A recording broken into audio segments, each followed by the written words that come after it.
So we are continuing on the same topic, but this is a very important topic, this wise attention, which is why I am dedicating quite a bit of time. And I want to spend a bit of time explaining why it is important and how it is done or developed.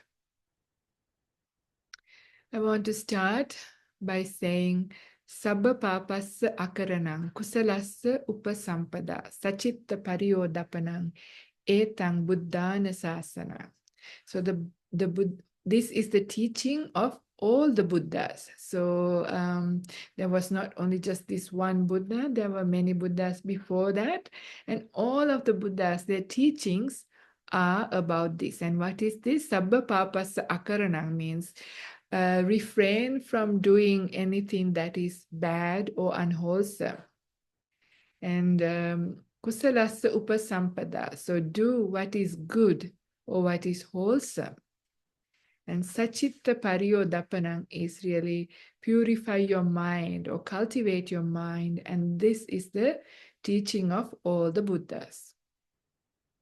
So how do we do this? Yeah, how do we refrain from doing unwholesome things? How do we do the wholesome things? And how do we cultivate the mind? So the method, the way of application of the mind in doing these things, that is by wise attention. So that is why it is so important. Now, I may have mentioned in the last talk as well, but here again, I would like to mention anybody who is intent on awakening, even the first stage of enlightenment, which is called stream winning or sotapatti. The Buddha described in many, many suttas. It's around everywhere. Maybe I have a reference here. Maybe it is in, for example, in the Samyutta Nikaya, chapter 55, sutta number 5. It says, this is said, a factor for stream entry, a factor for stream entry. What now, Sariputta, is a factor for stream entry? So it's actually not factor, factors, okay? So association with superior persons, that is Sappurisa Sansevana. Venerable Sir is a factor for stream entry. Hearing the true Dhamma is a factor for stream entry, that is Saddhamma Savana. Careful attention is a factor for stream entry, and that is that wise attention or Yonisomanasikara. Practicing in accordance with the Dhamma is a factor for stream entry, and that is Dhammanu Dhamma Patipatti. So this is just straight from the sutta, and there are many other suttas indicating that this wise attention is a very critical, important way of how you develop or cultivate the path, cultivate your mind, the entire path, all of the spiritual faculties, all of the 37 enlightenment factors, the 37 Bodhipakya Dhammas, all of them are cultivated through wise attention. So that is why it is so important. That is why it is there.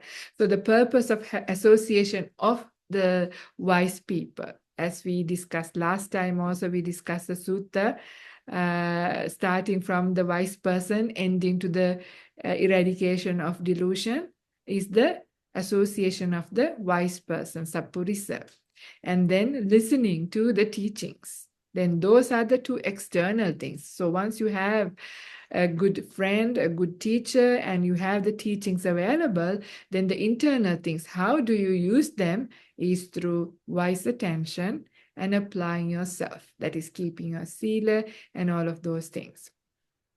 So therefore, understanding how do you do Yonisomanasikara is very important.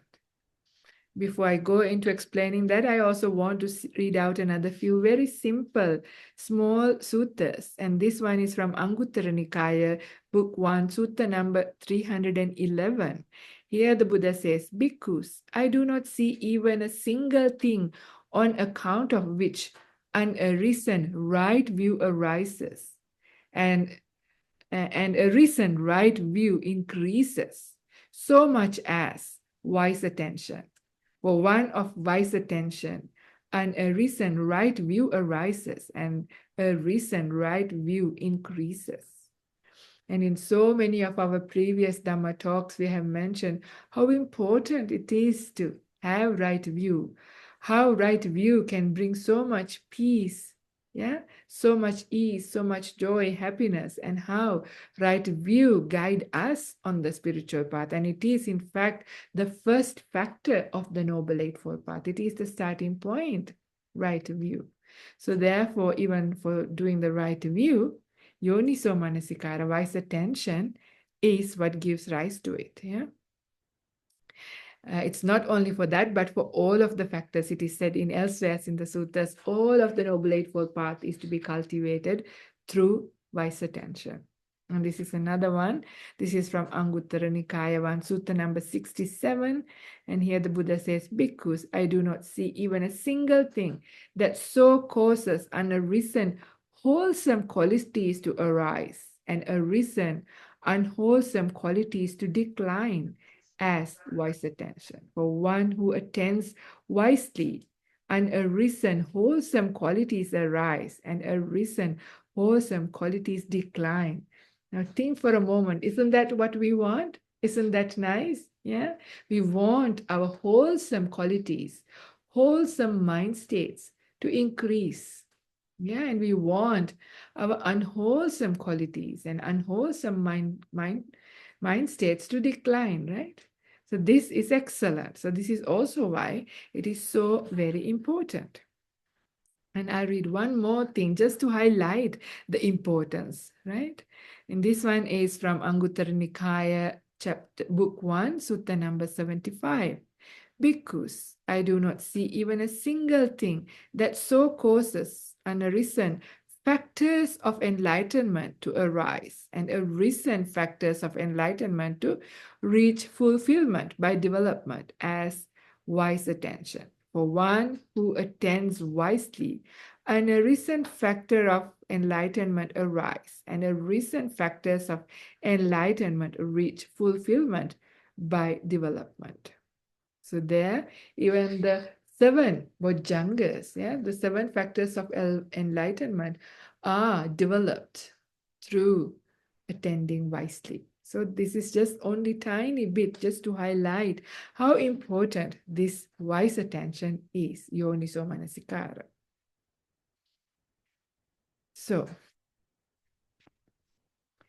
the other interesting thing is to understand the word yoniso. I mentioned a little bit about this last time, and I will mention again what that means. So the Pali word yoni means the womb. Womb is where things begin, right? It is a source of things, the beginning point where things all come out from. The causes and conditions, if you look into the origin of things.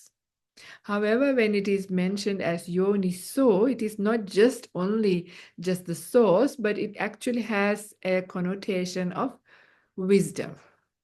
So when you look into, if you want to do a research into the Sutta Pitaka for the word yoniso and how this is used, again and again, you will see that yoniso is sort of indicating an aspect of wisdom. They say yoniso in a way that you inspect or investigate with wisdom.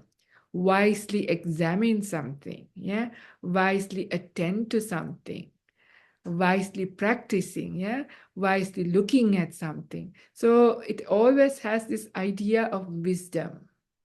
Even though Bhikkhu Bodhi translate this word as careful, but careful is also being wise, right? Wise. So wisdom, being doing in a good way, trying to look into the truth. Yeah, really trying to find out.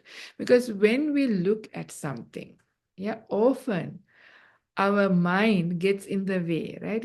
Our knowledge, for example, not the mind, but our knowledge gets in the way of things, right? When you look at something, like let's see, this is just when you look at this, straight away you look at it as saying it's a beanie, yeah? And then all what you see is just a beanie or two beanies. But if you really keep looking, you would see it's much more than just a beanie. There's many things there, yeah? The elements even, yeah? Without words, what it is. So being able to just understand what it really is. So just to have an idea, that's another beautiful sutta describing this.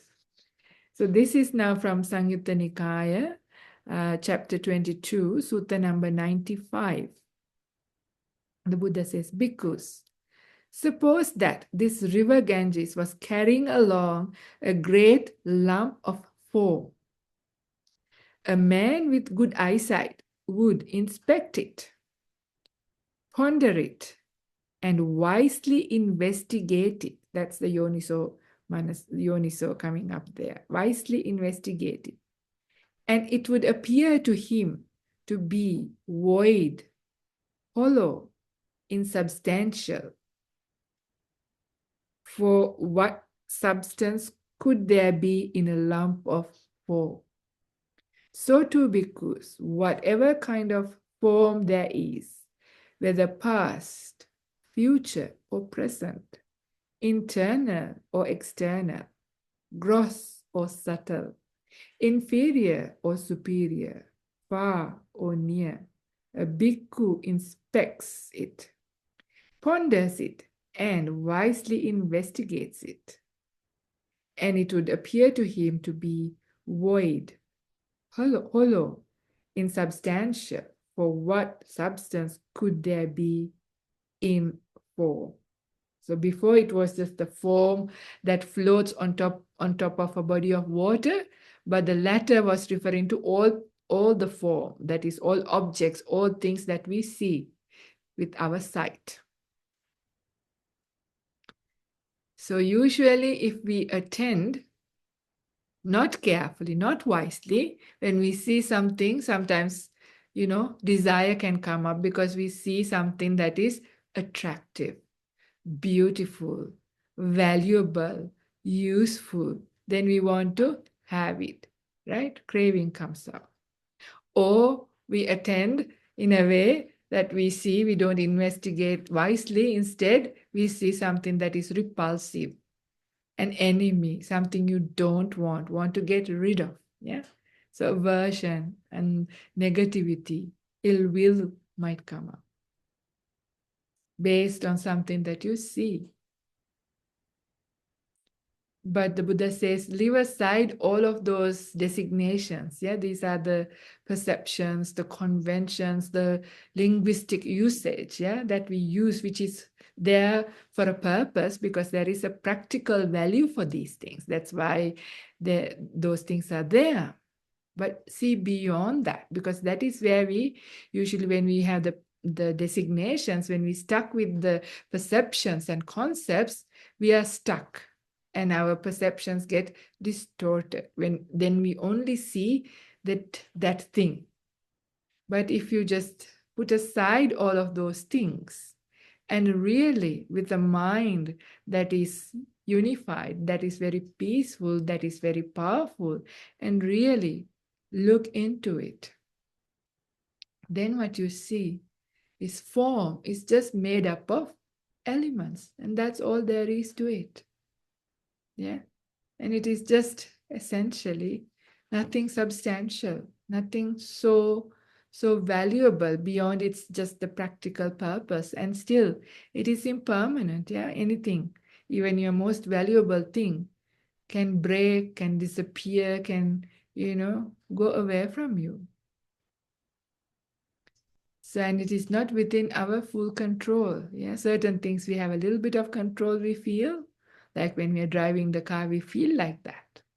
But we don't have full control over these things. We don't know when the car is going to break down and stop running. And sometimes we can't do anything about it. Even the mechanic can't fix it. Yeah.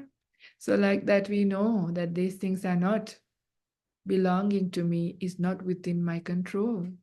So like this, we sometimes can't see it, but when we have wise attention, yeah, Wise attention, that is what we come to see about everything, about life. So then we don't get so easily carried away and fooled by the world. We don't get fooled by what we see. We don't get fooled by what we hear, yeah, what we taste, what we touch, even the things that we think about. Think for a moment, throughout the day, how our mind gets carried away, right? We get carried away. We see a sight and we run after it if it is something we like and attractive. And we run away from it if it is something repulsive, difficult, or something that you don't like. Yeah. So we run towards pleasure and run away from pain. And it is all due to how we look at it, how we attend on it. Yeah. Based on how we attend on a thing, we are constantly running towards or away. Yeah. Attraction, repulsion, and all kinds of mind states coming up. Yeah. Fear comes up, anger comes up, sadness come up, joy come up, love come up, desire come up, equanimity come up, compassion come up, all sorts of things. Yeah. The way we look at things, the sights, sounds, touches, tastes, even mind, objects, ideas. We get carried away. Yeah, like a slave, we are being carried away if we do not attend wisely. If we attend unwisely, which is called Ayonisomasikara, all of these things take us in the direction of samsara. Yeah, because we get fooled.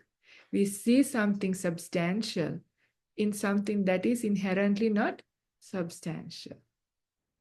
We see something very solid in something essentially void, void an essence, void of a sense of self, void of an essence, real essence. Yeah, this is the thing. These things are quite deep in meaning and can easily be misunderstood.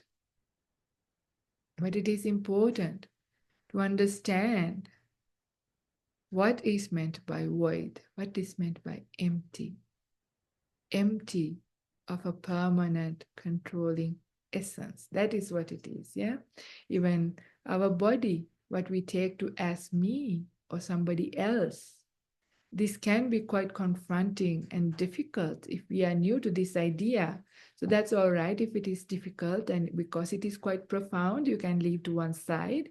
But this is where we are getting to, because if we fully understood, then we are fully enlightened. So that is all right. This is quite a profound point.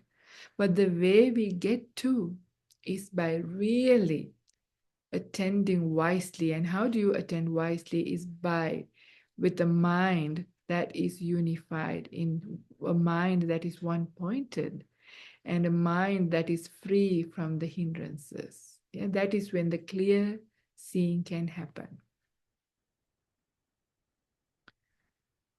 So learning this is really important. Yeah, this is when it comes to meditation, right? So because last time also we spoke about wise attention and also sati sampajanya, that is mindfulness and clear comprehension in breath meditation. But right now I'm just talking about just in like a practice of vipassana, in the sense that trying to see things for what they are.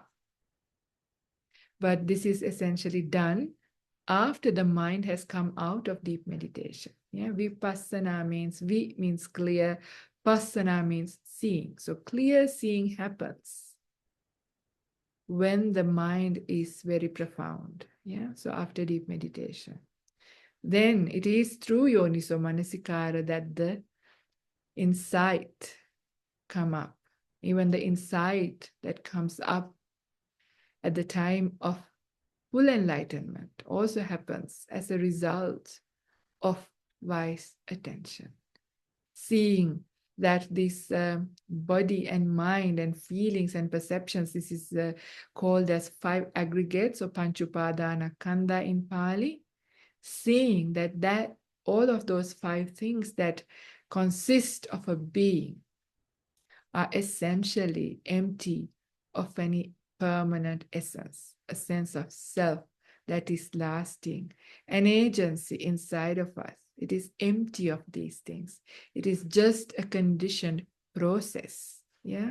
We see it in a very profound way as an experience of the mind, because we can understand it a little bit intellectually as we read these things, hear about them, and reflect on them.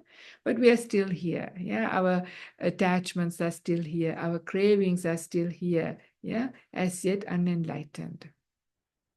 So it's a very profound thing, but it happens when the hindrances go down, when the defilements are down, and as the process of attending wisely, the realization comes. So this is how even the wise attention takes us all the way into enlightenment. This is just like a little overview, little, bit of understanding how powerful this is. This is the tool. This is the way that we apply our mind, way of using. But we are quite good experts in this way, but in the way of Ayoniso we know very well how to do it. Yeah. So I have to explain that also to see Ayoniso the only difference is what it is still the way of attending, but the way of attending is based on greed, hatred, and delusion. Yeah, the root defilements. And this is what keeps you in samsara. So how do you attend unwisely or Ayonisamanasikara? It is when you see something, you try to look for the signs of beauty, like, or you see some food and you see, oh, I like it. It looks yummy. I want to have it. Yeah. Then cravings come up. And even if you are a diabetic and not supposed to have that thing, you want to have it. Strong desire starts to come. So we know how to attend into things. That's how you think about things and how you direct your mind. But how you do, if it is skillful or unskillful. Yeah, unskillful gives rise to defilements. Yeah, greed comes up, hatred comes up, and ignorance prevails. And this is also like the extreme forms of Ayoniso unwise attention, is what breaks into what we call as proliferation, yeah, papancha. Yeah, how we have one or two bits of information and we fill in the gaps and make up a big story, yeah, and we have a big story about what has happened. Think for a moment, yeah, if your loved one was getting delayed to come home in the evening. Maybe they usually come home every day around about 5 or 5:30. Now it's about 6:30, they haven't come home. And imagine, then you start to wonder little bits and pieces. Did they get sick? Did they meet with an accident? Did they get lost?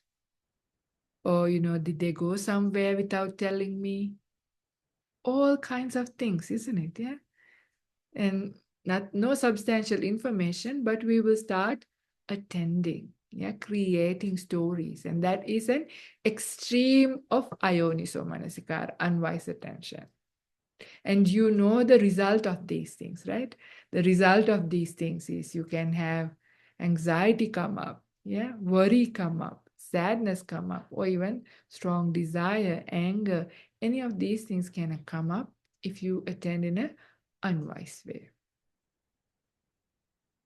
So important to catch ourselves throughout the day.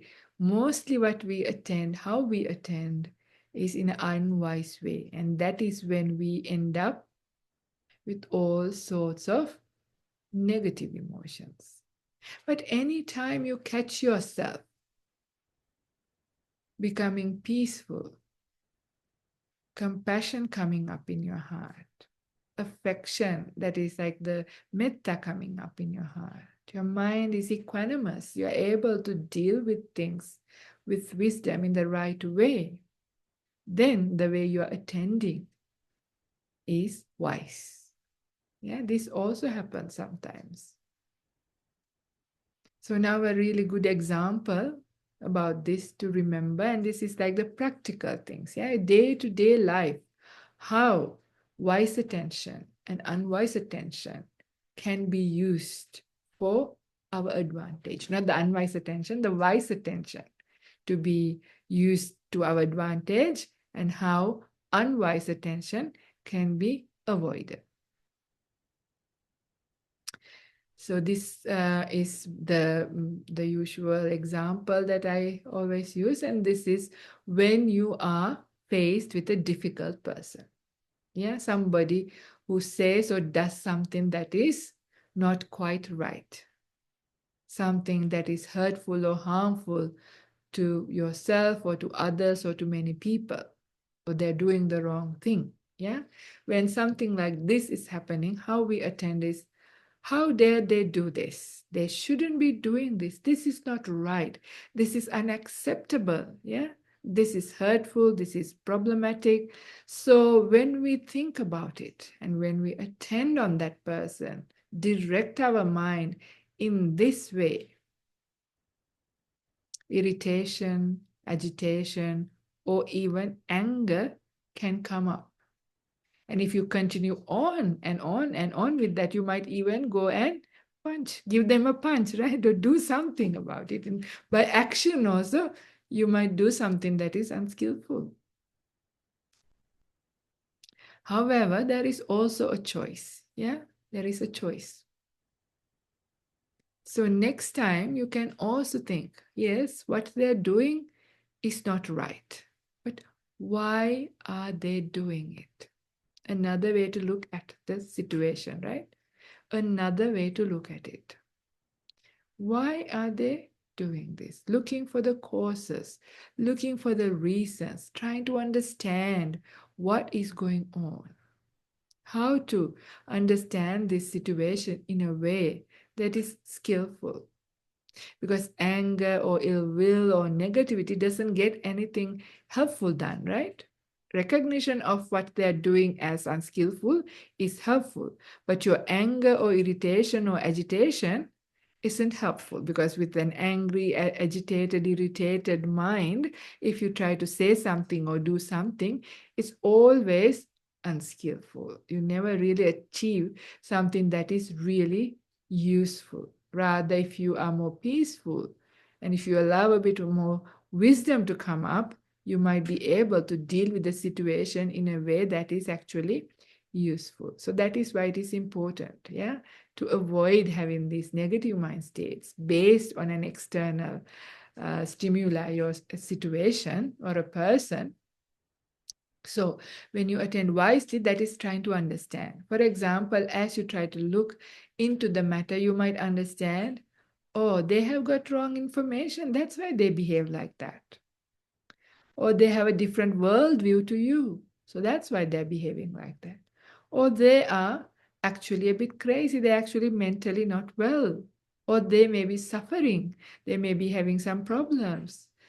Sometimes you don't know exact reason, and we can't find out exact reasons, and it's not right for us to try to figure everything out why somebody's doing what they're doing. We'll never know all the causes and conditions. But when we look at this for causes and conditions, we open our heart to understanding the person or the situation, why this is happening, why they're behaving. And then also you look into the matter. Doesn't matter what it is, but if their behavior is unskillful, then we know with right view, yeah, that intentional actions have consequences. Yeah, intentional actions by body, speech, and mind have consequences. This is karma and vipaka. So if whatever they're doing is unskillful, harmful, and hurtful for other people and to themselves, then there will be consequences that they have to reap. Yet they don't know these things. Yeah, they're conditioned by something, and that is why they are behaving in this way that is unskillful. So then compassion can start to come up in the heart. Instead of saying, yes, they deserve to be punished, they deserve to, reap the bad karmic consequences, we go to the next step and actually build up compassion. Yeah, it is not fair. Samsara is not fair. Yeah, because of our conditioning, due to lack of mindfulness, due to lack of understanding of right view and all these teachings, people do all kinds of unskillful things in the world. But they can't say excuse saying, I didn't know. Yeah, I didn't know. They have to reap karmic consequences. So when we see this is where big compassion comes up. This is also, the Buddha's compassion. Buddha is known as Maha Karuniko, right? Huge compassion. When the Buddha saw the world, the people in the world, blind as they are with all these defilements, running around, roaming in samsara, conditioned by all sorts of things, doing intentional actions that are unskillful by body and speech and mind, and reaping difficult consequences. Imagine the compassion that propped up in the Buddha's mind. Yeah. So this is how. And we too have this option when there is a difficult situation, a difficult person, to look at the problem in a different angle. So this is wise attention. Yeah, you attend wisely to understand. And there are different ways of attending wisely. And I'm not going to be able to cover everything, but this is your whole spiritual journey. This is what we are trying to learn and understand day by reading, listening, and practicing this Dhamma path, refining, yeah, wise attention, how to attend wisely to the various aspects of our life, starting from our difficult person or difficult situation all the way to meditation. Yeah, constantly looking into our mind and guiding our mind to attend wisely instead of unwisely. And we can only learn also from the results. Sometimes we don't know exactly what's going to happen, right? You do your very best and you see the outcome.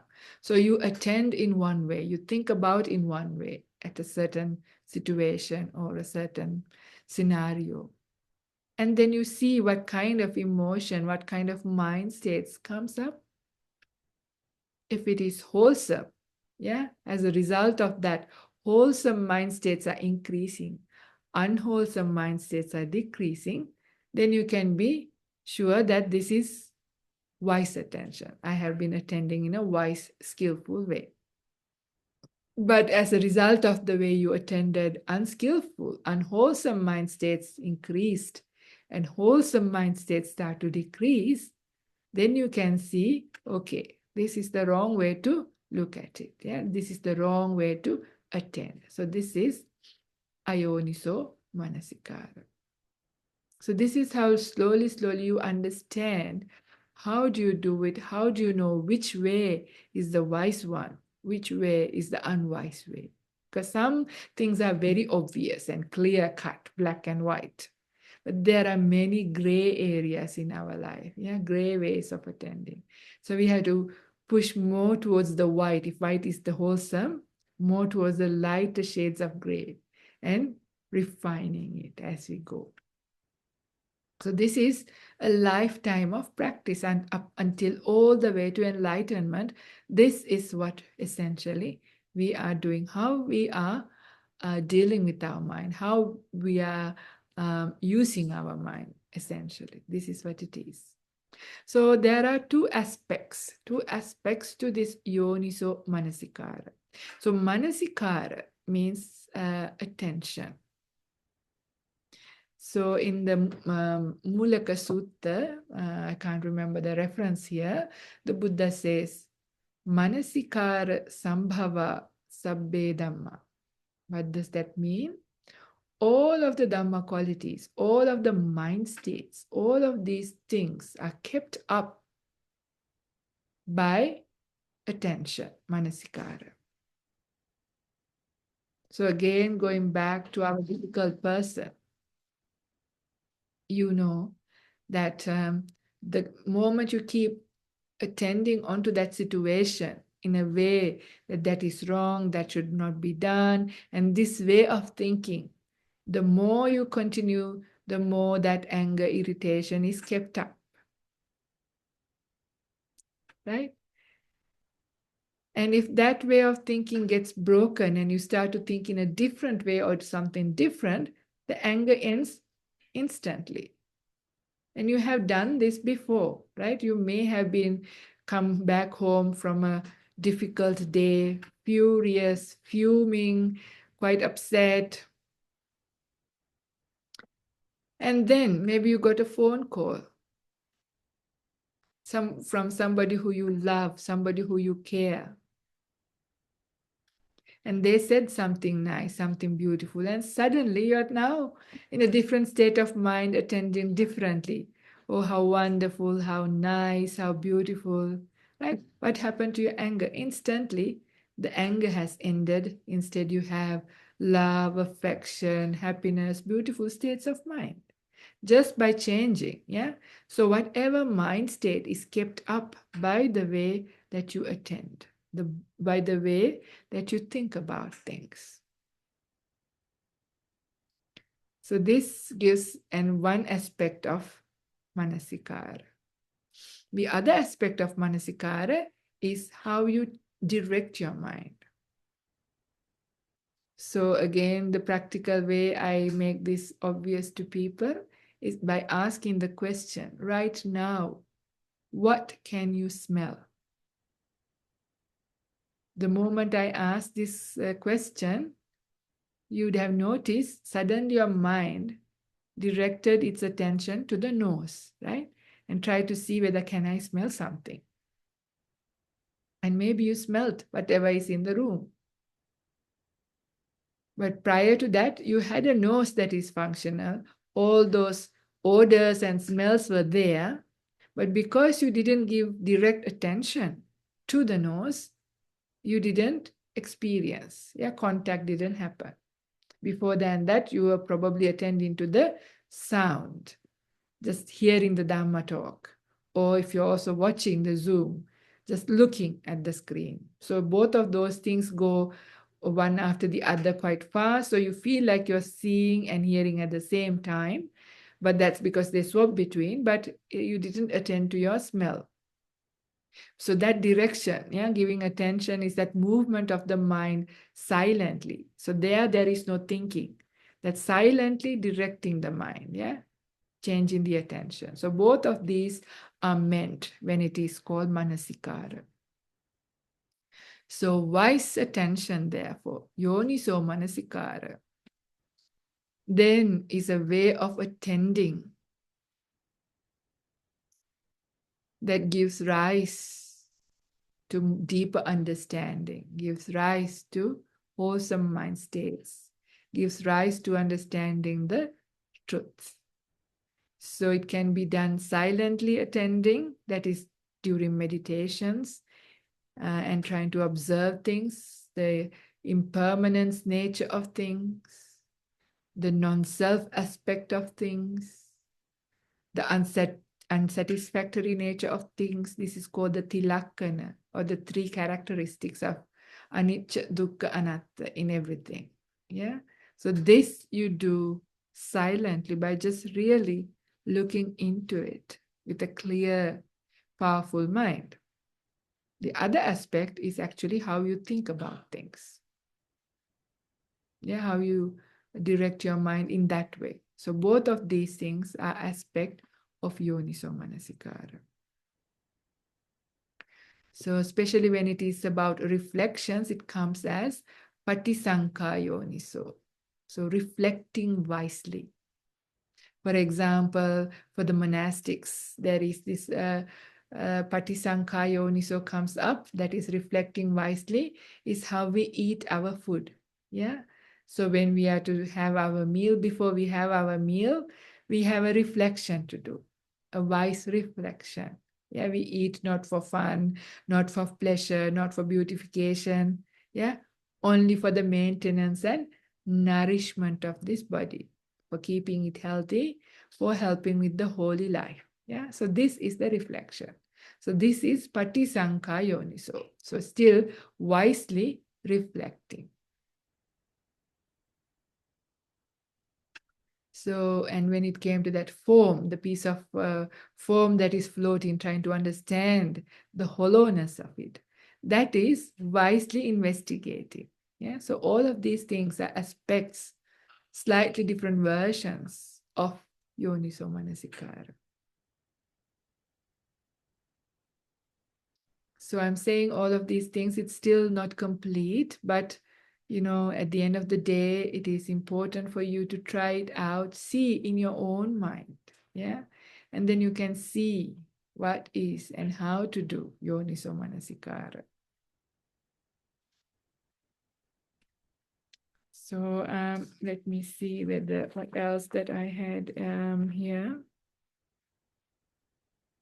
Okay, so Yonisomanasikara is also how somebody um, understands the dependent origination, paticca samuppada, another big subject. Some of you may not be familiar with this term, but for those of you who know this is again looking into conditionality, yeah? The direction of your mind into what gives rise to what. Like last sermon, we were talking about the ignorance sutta, right? What gives rise to ignorance? And then when you wisely attend, you understand the five hindrances. Then you understand what gives rise to five hindrances. Then when you wisely attend, you understand it is the three misconducts by body, speech, and mind. Like that, even conditionality, looking into what gives rise to what. This is wise attention. So quite interesting, quite powerful, and it's the fundamental thing, the way of dealing with our mind. So this is all maybe I will say for today. For now, let's see and see what questions, comments people might have today. So please unmute and ask, or you can put into the chat. Did it make sense about, directing the mind and how where anger comes up, you can instead build up compassion? Did everybody get the point of attending? Yeah, in the same way, you can use it also for sadness. Yeah, when one of your loved ones have died, for example. This is when it is so difficult, right? So when we direct the mind thinking about the person, saying how you can't live without them, or how you wish them to be there, how difficult it is, how sad it is. When you think like that, sadness and grief is kept up in your mind. But instead, if you try to direct your mind thinking about the good qualities of that person, your loved one, oh, they were such a nice person, they did many good things, how lucky I was to have them in my life, I had this opportunity. Yeah, if you think like that, then joy can come up instead of sadness. Yeah, these things are possible. Yeah, these things are very possible. So I encourage you to try this out. Don't try with the most difficult emotions and the most big ones. Then it might be hard at the beginning, but try with simple ones like little irritations, little sadness, little anxieties, small ones. Yeah. See, how am I thinking about these things? How am I directing my mind? And then think, how can I change? Yeah, how else can I look at it so that it is a bit more wholesome? And one of the practical advices that I also want to give you is even though you know the technique, when things are happening, sometimes it becomes difficult to do. And I have mentioned this again and again in previous Dhamma talks as well. And the reason is sometimes we don't have enough mental energy. Our mind is not strong enough, even though we know I have a choice to look at the problem or the difficult situation in another way. You are sometimes a lot more oppressed by the situation. The emotions are too strong. The mind can be too weak. So it's difficult to do the right thing. It is difficult to attend in the wholesome way, in the wise way.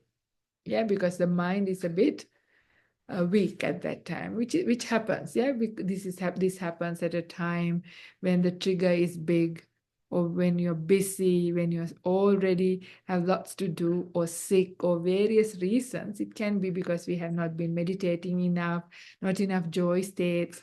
So in those occasions, what we do is, instead of attending into that object in that way, you change the object. So this is where I always mention, uh, you can go for a walk.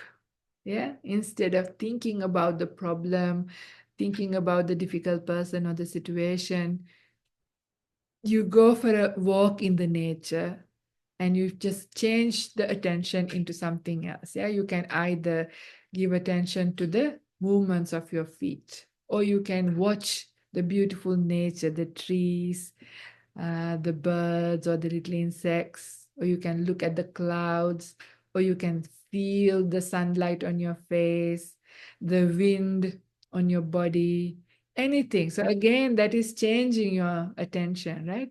You change the object. So you have a little break, yeah, from that very oppressing situation into something else that is either neutral or very inspiring.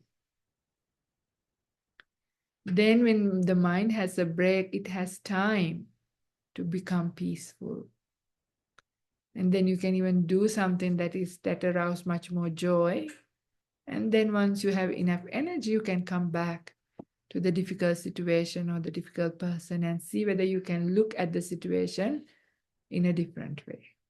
So this is just practical advice. I've mentioned this many times, but this is such an important practical advice. You can never say it enough times, yeah, before people get it really fully, and also before people start using it. Yeah. So you need to hear this, and I need to say this many, many, many times. So I'm sorry if you think that, oh, here she goes again. I've heard this many times. Almost every other Dhamma talk, she mentions this. But it is so important. Yeah. Wise attention, how to do it in the right way, and doing it, not just hearing about it, applying it in our life is so important. Yeah, it really empowers us. Yeah, it is. You feel empowered. Yeah, you can take charge of your emotional world, good or bad. Yeah. So this is really important. And then you would question, if there is no self, what do you mean you can take charge? But this is the conditioning. Just listening to these Dhamma teachings itself is conditioning. Yeah, then that is when you realize you have a choice. Your choice is conditioned by these teachings. But it's good to know that you have a choice of attend wisely or attend unwisely, and you have an understanding about what is wise and unwise. So it is how we get enlightened or get stuck in samsara. Yeah. Anyway, so a little bit more reminder of things that you already know. So there are two things. Okay. Michael Holgate is saying, Dear Aya, is unsubstantial, empty in the lump of form sutta related to the reduction of enchantment in the form, as well as experience being seen as empty of a self. Yeah, it's both things, yeah? It's both things. It's both in the sense the main thing is seeing that it is empty of a self, that is the non-self aspect, but also seeing the hollowness of a lot of the things that we give so much importance to. Yeah, because we give so much value to things that are essentially just like a lump of soul, lump of form. Yeah. Um, so it goes to many different levels. You can even look at the atomic level. Sometimes Ajahn Brahm says this too, even though that even at that level it is true, right? If you think about, if you remember your science classes, atoms and the subatomic particles, yeah, it goes to now also the quantum, yeah, but instead of just that, even just looking at the atom level, we know, the protons are very small, and the simile is like the protons are like the size of a football in a football field. In the center of the football field, there's a football. That's the all the protons that are there. That's a plus. And all the electrons that are going around in the perimeter are like little ping pong balls. And the rest, imagine the big football field, the space there is really empty. Yeah, it's really empty. So that's why an atom of helium has 2 electrons. So it's a air, it's very light, and it's mainly very empty. But when it comes to like carbon, there's 12, but the 12 electrons are going very fast. Because of the fast movement, it gets some solidity. Yeah. And the harder the thing is, the iron or platinum or whatever, there are more electrons moving much faster, and it gives that solid feeling. But there are some forces that keeps the movement of the electrons, which gives that solid feeling to the thing. Imagine, and one of them is gravity, and gravity is the least understood thing in physics. And imagine suddenly the gravity vanishes. So one of those factors vanishes. What will happen to all the atoms? The electrons stop moving, everything almost become like nothing, right? Empty.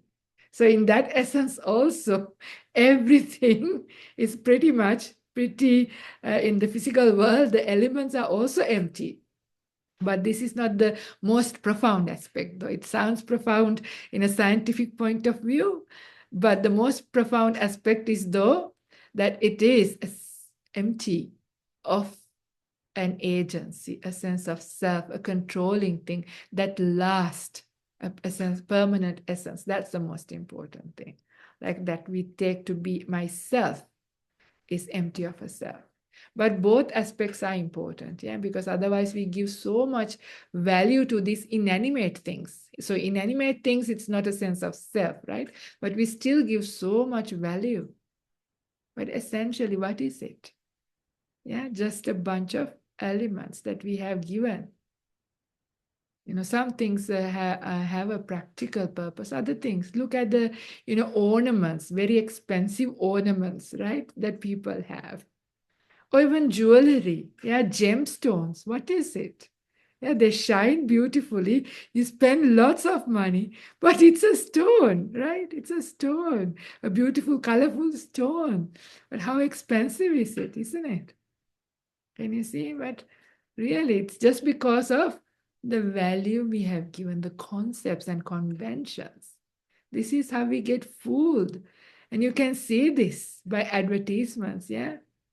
New concepts come. I don't have enough understanding to talk about all these cool things like cryptocurrency or whatever, all these things. I'm sure you can see how these things are created, concepts and conventions. And once you get stuck into it, they get lots of value. And based on that, so much problems.